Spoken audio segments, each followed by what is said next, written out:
Carrot cake, my favorite. If you've ever opened an oncology protocol, I'm sure you've seen the RECIST criteria. But did you know about the irRECIST? I don't know much about it, so I really look forward to my next interview with Dr. Oliver Bohnsack, CALYX's own VP of Medical and Scientific Services, where he's going to give us more information on irRECIST.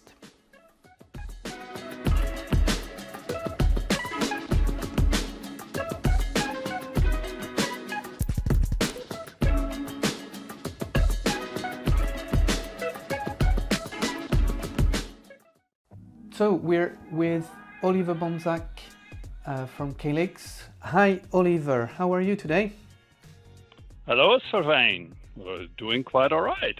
I'm in the Berlin office actually today. I left my home office to come in and spend a day in the office. I'm glad we can have this interview.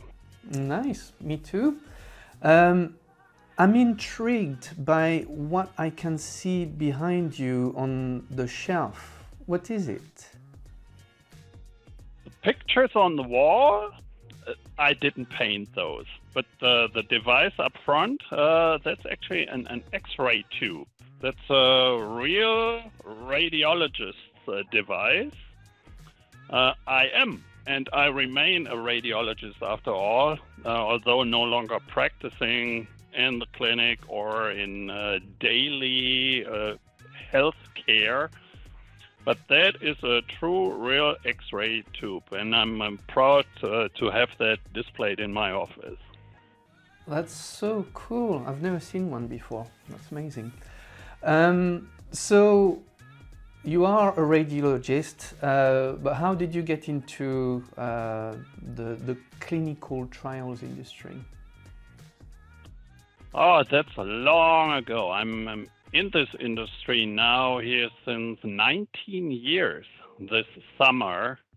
So in the late 90s of the last century, I was a board certified radiologist and looking at gray films basically all day long. That was interesting, that was good, that was actual health care. But it got boring, and I couldn't envision myself doing this for the rest of the year, not just for the rest of the year, for the rest of my life, sitting in a dark room looking at gray films. So I thought that there must be something else for Oliver to find his niche in. So I actually emigrated from Germany into the US. I lived there for a couple of years, and I got an MBA, a specialized healthcare MBA at that time. And by early 2001, I returned to Germany. I started my industry career with Siemens Medical. I was a product manager then for computed tomography. So before I left, I was sitting at the scanner, and now I'm working for the scanner manufacturer. And I stayed with Siemens for a couple of years and then learned that even there is a better niche for radiologists. So I learned about that clinical trials environment and that imaging is gaining more and more importance. And I thought that a radiologist's expertise might be of value to one of those newly founded imaging CROs. And so it was. And I'm in this industry ever since. I started with Perceptive Informatics, then Parexel, and now CALYX in 2003, hanging on until now. Oh, so you're coming up to your 20 years anniversary next year then. That's impressive. 20 years, yes. I should get the golden CALYX watch, shouldn't I? Yes, that's what we all look forward to. To the golden watch, yes. I'm sure it is. So today we're here to talk about irRECIST, and I'm clueless on this topic, so I can't wait for you to educate me. And I have probably a very naive question to start with, but what does IR stand for? I'm glad that you admit that you're totally naive to this topic, to this criterion, and to medical imaging in oncology and the assessment criteria. That helps me phrase it so that literally everyone can understand it. Let's get one step back. In late 70s of the past century, it was the first structured analysis of images of patients participating in clinical trials. That was defined by the WHO back then. Still based on X-rays and measuring with calipers on X-ray images. Then computer tomography gained more importance also in the clinical trial world. And in 2000, RECIST was published. That's the response evaluation criteria in solid tumors. So we're just talking about how to assess patients and their response to treatment that are suffering from solid tumors. Those criteria got a revision in 2009, and about the same time, IO therapy entered the market. Now we're getting closer to your question, what does IR stand for? What is IO? IO is immune oncology, and not by chemotherapy killing tumor cells, but by stimulating the body's own immune system. So there is a variety of IO therapies available, but the old criteria didn't match any longer. So we needed to develop something new to better assess the patients and more fairly assess the efficacy of the compound of the treatment given. So the first criteria developed in 2009 and published were irRC. First time IR pops up. That's immune-related response criteria. Still based somewhat on the old WHO definitions, but also already somewhat linked with RECIST. And those listening to me talk here familiar with RECIST, they may remember this and they don't need to hear the details of RECIST. So we continued, and then there were two publications by Nifino, one stating that 10 lesions measured as targets isn't really needed. 5 lesions is good enough, similar to RECIST. And also bidimensional measurements, as used with the WHO criteria and still used in irRC to some extent, are also no longer needed. Unidimensional are good enough. So based on these two criteria, to bring this into the clinical trial world, into clinical practice, it needed a lot more detail, a lot more description, and the fine-tuning of the nuances. And we ran the first trial with it, and these were the immune-related RECIST criteria, published in 2014 and used since then. So there you have your answer, going back into the development of imaging assessment criteria in oncology studies for patients with solid tumors and their metastases, the development of the criteria and how it came all about to now being the immune-related RECIST. That's very interesting, and I feel like I'm getting a lesson on RECIST and irRECIST, so I love it. Thank you. So something I didn't quite get though, and I'm sorry if you already explained it, is like how does it differ with RECIST, or how does irRECIST improve the medical imaging space? Now we're getting to the key differences.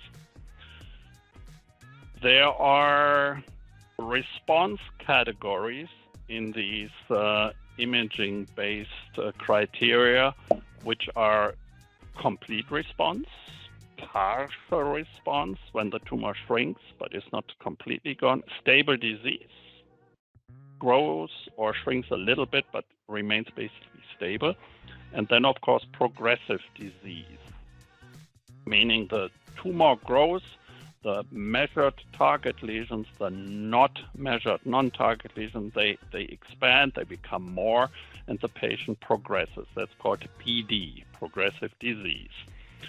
Now with IO therapy, stimulating the body's own immune system, it may make sense to understand that before something gets better, it may get worse. Thinking of the immune system, you understand that the immune cells penetrate towards the tumor cells where they're supposed to do their job, killing these cells off. So the actual tumor findings, metastases, or the primary tumor itself may actually increase in size before it shrinks. In medical terms, this is called a pseudo-progression. And to differentiate between pseudo-progression and a real progression, you just need to wait. It is expected that this type of treatment causes, in this patient population, an increase in tumor burden, a swelling of the tumors, not necessarily a growth, a inflammatory reactive response that leads to a swelling, but you cannot tell the difference on a plain computer tomography or MRI scan. You just see the tumor is bigger than it was before. So what to do? Here's the nuance. RECIST is pretty strict, and strict means the agencies, the regulatory agencies, are very strict as well. When a progress is reached to the agency, that's a documentation of treatment failure. It would be unethical to continue treating this patient with a now proven medication that doesn't seem to help the patient. Makes sense. You have pain, you take a pill, the pain gets worse. You're not going to take more of those pills. You say, no, I'd rather take another pill. Same in tumor treatment. You have a tumor, you're fighting for your life, you get a treatment, and on the next control, you see that the tumor did grow instead of shrink. Doctors say, not the right treatment, we have to switch. Patients say, I agree, doctor. Even I can see on the scans that I now have more tumor than the last visit. And agencies, FDA or EMA or any other agency, says the same. There needs to be a clear cut. When is a patient considered a progressor and when not? So here the new criteria come into play that allow for not taking the patients off treatment too early, but rather allow for continued treatment, observation, and making the right decision at bedside medicine, as well as for the assessment, for the statistical analysis of clinical trial data, whether the patient is a true progressor or it may be just a pseudo progression.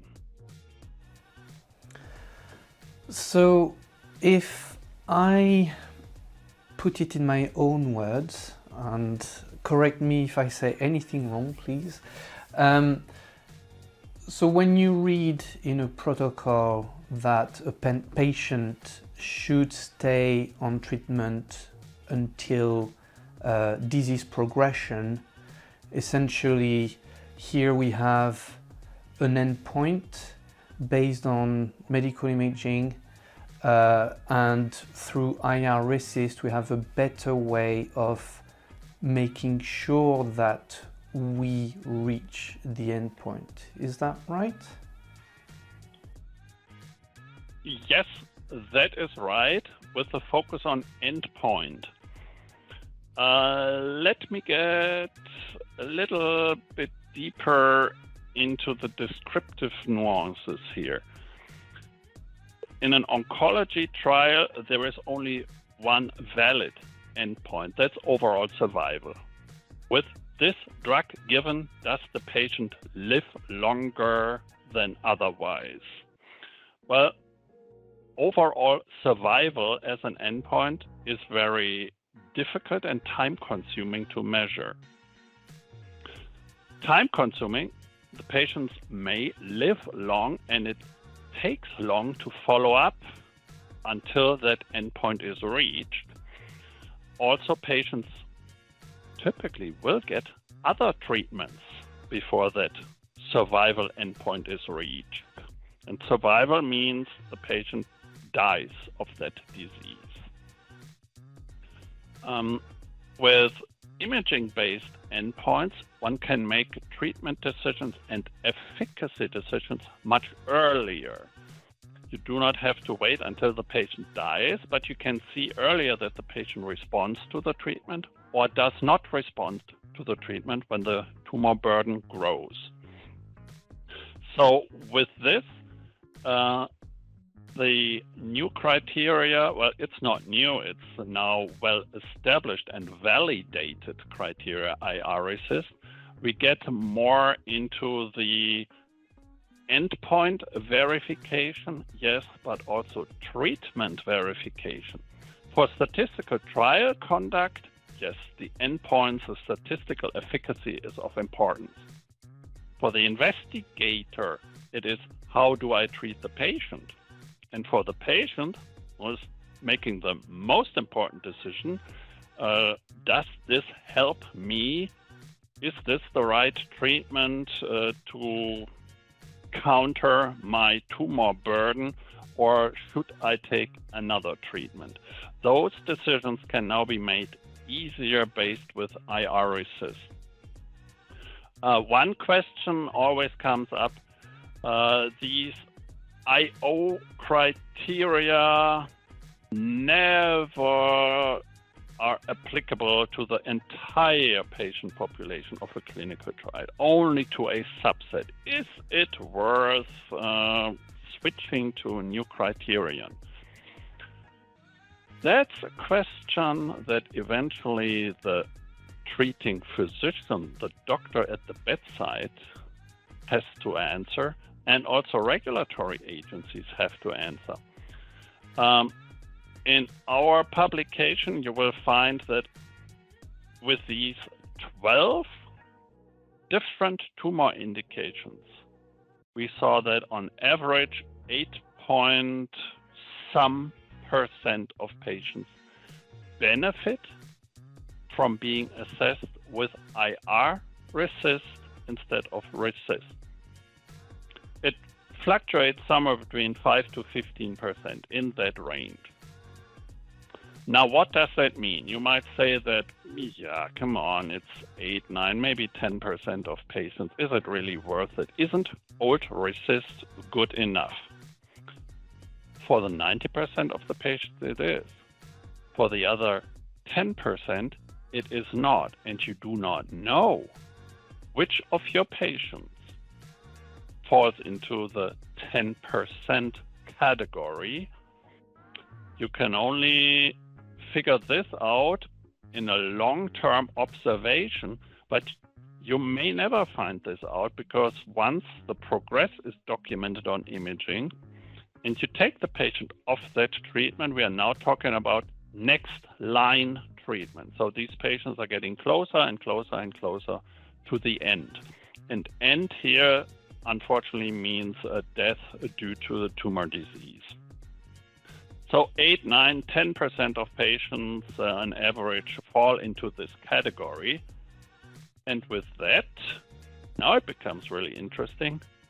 The treating doctors may open up to litigation from patients not being evaluated most accurately, but on old, outdated criteria, not well suited for an immune treatment. That's something that sponsors, that investigators, and also that regulatory agencies may need to consider in my. Yeah, definitely, I agree. And we know that although this number, like between 8 and 15%, seems low, every single patient counts in a trial. So that's something to keep in mind. So we're getting to the end of our time here. Really interesting. One last question from me. Where would you like to see irRECIST in the future?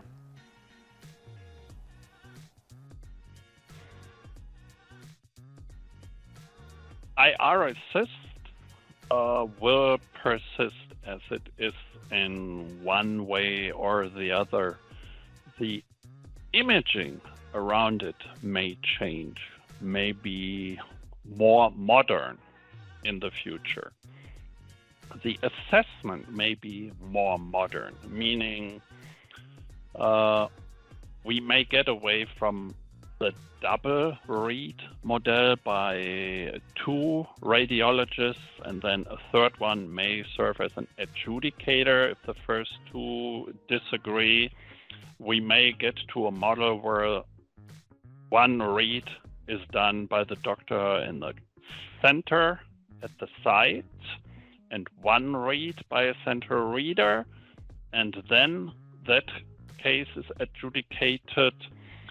We may get to a model where the first read is done by an algorithm, where actually a software analyzes the images and then a radiologist just gives the final sign-off. That's how I see imaging to evolve, but we would still need criteria to make an assessment of some sort. Does the treatment work or does it not work? And the immune-based treatments will not go away. They will get better and more popular, and they will turn to normal. What was chemotherapy 30 years ago will become normal with personalized, specific to the body designed treatments for tumor and specific tumor cells in the future. And for that, the immune-related RECIST is the perfect fit. Okay, so more irRECIST essentially, but hopefully also some automation on reads, which would help with identifying tumor progression. That's how I see it, Sylvain. Coming back to what I said very early on, the X-ray tube. We all know that radiation is not good. X-rays harm. So when I was in training to become a radiologist, we all thought, yeah, computer tomography, that's good, but in the early 2010, we won't need CT any longer. That's radiation-based. MRI or other imaging methods will be far advanced by then, and we can better, more accurate imaging without the radiation. Well, here we are today, 2022. Still, most imaging exams for these type of patients are done with computed tomography. Yes, the scanners are better, the dose used is much lower, but we're still there, and CT still prevails in this industry, in the clinical trial industry. MRI is not yet that well established for these patient populations. And with this, I see the persistence of what we have. We will get at some point in time, especially with the automated analysis, into a more volumetric analysis. No doubt, instead of measuring the longest diameter of a tumor, it is much, much more accurate to assess the total volume, and with that, the volume change over time of such tumors. But also there, criteria are needed, and based on what is now published and validated and correlated with OS, with overall survival, the irRECIST will find its way into that new assessment paradigm as well. Okay, well, a lot to look forward to then. Thank you very much, Oliver. It was an absolute pleasure having you here, and I know much more now about RECIST and irRECIST than I did before, so thank you. I'm glad that I could explain it the way so that you can understand it. Thank you. Yep, you did. And thank you all for watching CALYX Café today. I hope you also found it as interesting as I did, and we'll see you soon.